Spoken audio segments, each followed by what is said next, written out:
हाय मैत्रिणो, माझ्या सुई धागा चॅनेलमध्ये आपले मनापासून स्वागत आहे. तर आज आपण उभे अधिक आडवे शिवण म्हणजे व्हर्टिकल अधिक ओरिझोंटल स्टिच पाहणार आहोत. या शिवणसाठी मी चौकोनी पेपर घेतलेला आहे आणि चारी बाजूला 1-1 इंचाने मार्क करायचा आहे. कारण आपल्याला उभे अधिक आडवे शिवण म्हणजे स्टिच करायचे आहे. स्केलच्या साहाय्याने आपण लाईन ओढायची आहे उभे अधिक आडवे आणि त्याच्यावरती आपण स्टिच करणार आहोत. उभे अधिक आडवे शिवणची थोडक्यात माहिती पाहूया. उभे अधिक आडवे शिवण ही मजबूती, टिकाऊ आणि डिझाईन या तिन्ही दृष्टीने अत्यंत महत्त्वाची शिवण पद्धत आहे. उभे अधिक आडवे शिवणची वैशिष्ट्ये पाहूया. 1. मजबूत आणि टिकाऊ शिवण. 2. चौकोनी अधिक क्रॉस पॅटर्न तयार होतो. 3. नीट आणि व्यवस्थित दिसतो. उभे अधिक आडवे शिवणचे उपयोग पाहूया. 1.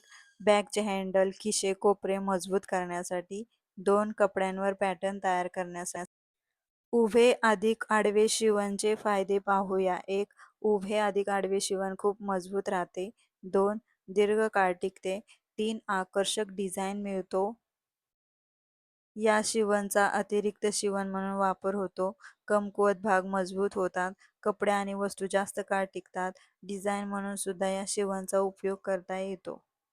ॲपरल कन्स्ट्रक्शनमधील ही दुसरी स्टिच आहे. उभे अधिक आडवे शिवण म्हणजे व्हर्टिकल अधिक ओरिझोंटल स्टिच. आता आपल्या उभ्या लाईनी स्टिच करून झाल्यात. आता आपण आडव्या लाईन स्टिच करत आहोत. ही स्टिच करत असताना पेपरवरती एकदम हलक्या हाताने करायची आहे. या स्टिचचा सराव तुम्ही 10 मिनिटे रोज करणं गरजेचं आहे. त्याच्यामुळे तुमचे फिनिशिंग सुधारण्यास मदत होईल. मी या स्टिचसाठी चार्ट पेपर घेतलेला आहे. तुम्ही न्यूजपेपरवरती सुद्धा सराव करू शकता. उभे अधिक आडवी स्टिच आपली होत आलेली आहे. तर आपण जी लाईन ओढलेली आहे त्या लाईनवरतीच आपली स्टिच आलेली आहे.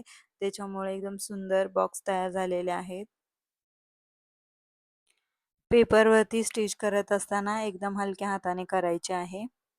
तर आपली लास्टची लाईन चालू आहे. त्याच्यानंतर जे उरलेले दोरे ते आपण कट करून टाकणार आहोत. मैत्रिणींनो, कसा वाटला माझा व्हिडिओ, कशी वाटली माझी माहिती, आवडल्यास लाईक करा, शेअर करा, कमेंट करा. कमेंटचं उत्तर नक्की देण्याचा प्रयत्न करेन. चला भेटूया नेक्स्ट व्हिडिओमध्ये. बाय.